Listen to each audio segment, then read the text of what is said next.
Assalamualaikum warahmatullahi wabarakatuh. Perkenalkan, nama saya Tiara Amanda Sakira, NIM 200422286. Baiklah, hari ini saya akan mempresentasikan tugas manajemen risiko dan kebencanaan tentang komunikasi interpersonal, komunikasi intrapersonal, komunikasi kelompok, dan komunikasi massa. Yang pertama ada komunikasi intrapersonal. Pengertiannya yaitu komunikasi yang berlangsung dalam diri kita, yaitu meliputi kegiatan berbicara kepada diri sendiri dan kegiatan-kegiatan mengamati dan memberikan makna kepada lingkungan kita. Ini merupakan dialog internal dan bahkan dapat terjadi saat bersama dengan orang lain sekalipun. Sebagai contohnya, ketika Anda bersama seseorang, yang Anda pikirkan termasuk dengan komunikasi intrapersonal. Pada komunikasi intrapersonal seringkali mempelajari peran kognisi dalam perilaku manusia. Dalam konteks ini biasanya dilakukan berulang-ulang daripada dengan komunikasi lainnya. Komunikasi intrapersonal dapat menjadi pemicu bentuk komunikasi yang lainnya. Pengetahuan mengenai diri pribadi melalui proses-proses psikologis seperti persepsi dan kesadaran terjadi saat berlangsungnya komunikasi intrapribadi oleh komunikator. Untuk memahami apa yang terjadi ketika orang saling berkomunikasi, maka seseorang perlu untuk mengenal diri mereka sendiri dan orang lain. Selanjutnya ada prosedur komunikasi intrapersonal. Tahap-tahap komunikasi intrapersonal yaitu: 1. Ada sensasi. Sensasi itu berasal dari kata sense, berarti kemampuan yang dimiliki manusia untuk menyerap segala hal yang diinformasikan oleh panca indera. Informasi yang diserap oleh panca indera disebut stimuli yang kemudian melahirkan proses sensasi. Kedua ada persepsi. Persepsi itu pengalaman tentang objek, peristiwa atau hubungan yang diperoleh dengan menyimpulkan informasi dan menafsirkan pesan. Yang ketiga ada memori. Dalam komunikasi intrapersonal, memori memegang peranan penting dalam mempengaruhi baik persepsi maupun berpikir. Memori itu adalah sistem yang sangat terstruktur yang menyebabkan organisme sanggup merekam fakta tentang dunia dan menggunakan pengetahuannya untuk memimpin perilakunya.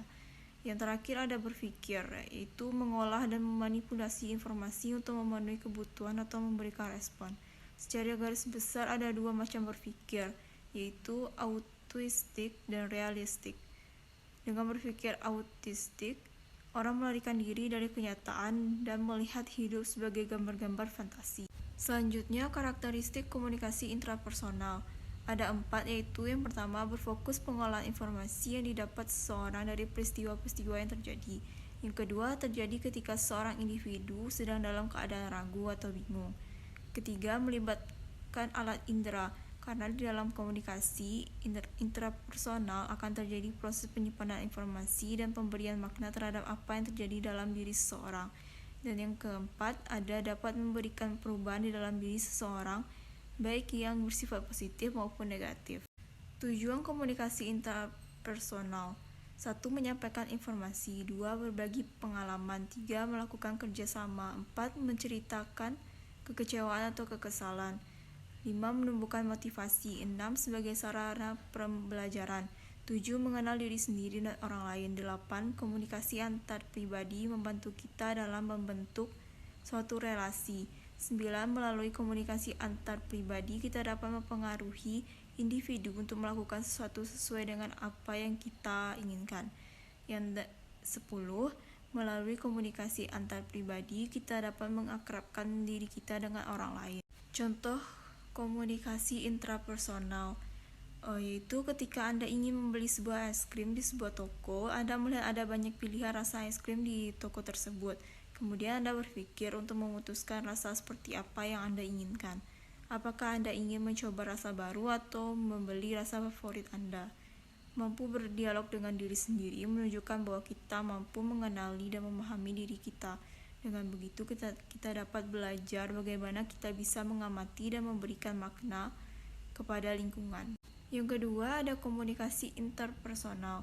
Pengertiannya yaitu hubungan antara dua hal yang bersifat pribadi yang saling berhubungan. Hubungan interpersonal adalah di mana ketika kita berkomunikasi, kita bukan sekedar menyampaikan isi pesan, tetapi juga menentukan kadar hubungan interpersonalnya. Jadi ketika kita berkomunikasi, kita tidak hanya menentukan konten, melainkan juga hubungan relationship. Komponen komunikasi interpersonal. 1. Pengirim penerima. Dalam komunikasi interpersonal melibatkan paling tidak 2 orang. Setiap orang terlibat dalam komunikasi interpersonal memformulasikan dan mengirim pesan sekaligus menerima dan memahami pesan. Yang kedua ada encoding dan decoding. Encoding yaitu tindakan yang menghasilkan pesan yang akan disampaikan diformulasikan terlebih dahulu dengan menggunakan kata-kata, simbol, dan sebagainya. Selanjutnya ada pesan. Dalam komunikasi interpersonal, pesan bisa berbentuk verbal maupun non-verbal. Yang selanjutnya saluran. Para pelaku komunikasi interpersonal pada umumnya bertemu secara tatap muka, sehingga terjalin hubungan antara pengirim dan penerima informasi. Selanjutnya ada gangguan. Dalam komunikasi interpersonal sering terjadi kesalahpahaman yang disebabkan adanya gangguan saat berlangsungnya komunikasi.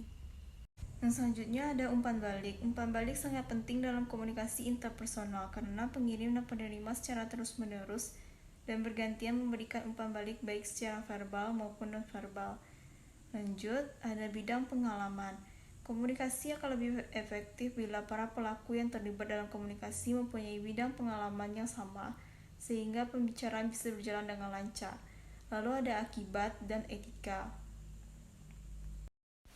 Tujuan komunikasi interpersonal. Menurut Arni Muhammad, tujuan dari komunikasi interpersonal antara lain 1. Menemukan diri sendiri, 2. Menemukan dunia luar, 3. Membentuk dan menjaga hubungan yang penuh arti, 4. Berubah sikap dan tingkah laku. Hubungan interpersonal akan terbentuk dengan baik manakala ditandai dengan adanya empati, sifat positif, saling keterbukaan, dan sikap percaya. Kegagalan komunikasi terjadi bila sisi pesan dipahami akan tetapi hubungan di antara komunikasi menjadi rusak.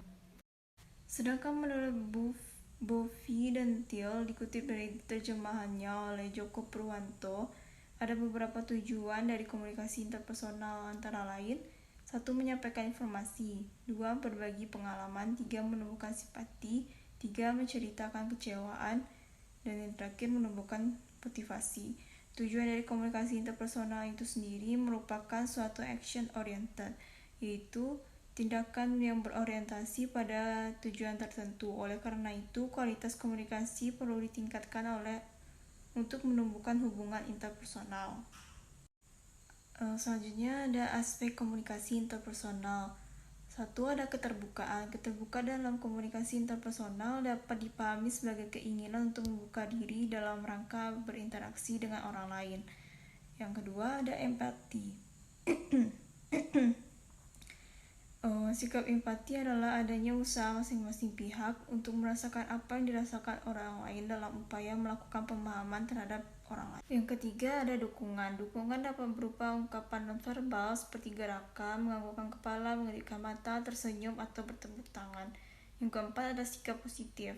Diartikan sebagai kemampuan seseorang dalam memandang dirinya secara positif dan menghargai orang lain. Dan yang terakhir ada kesetaraan. Artinya adanya pengakuan kedua belah pihak sama-sama berharga terhadap apa yang disampaikan. Yang ketiga ada komunikasi kelompok. Pengertiannya adalah komunikasi yang berlangsung antara seorang komunikator dengan sekelompok orang yang jumlahnya lebih dari 2 orang. Apabila jumlah orang dalam kelompok itu sedikit, berarti kelompok itu kecil. Komunikasi yang berlangsung disebut komunikasi kelompok kecil, namun apabila jumlahnya banyak, berarti kelompok ini dinamakan komunikasi kelompok besar. Sedangkan menurut Deddy Mulyana, bahwa komunikasi kelompok adalah sekumpulan orang yang mempunyai tujuan bersama, yang berintegrasi satu sama lain untuk mencapai tujuan bersama, mengenal satu sama lain untuk mencapai tujuan bersama, mengenal satu tujuan satu sama lainnya, dan memandang mereka sebagai bagian dari kelompok tersebut. Elemen komunikasi kelompok. 1. Tatap muka.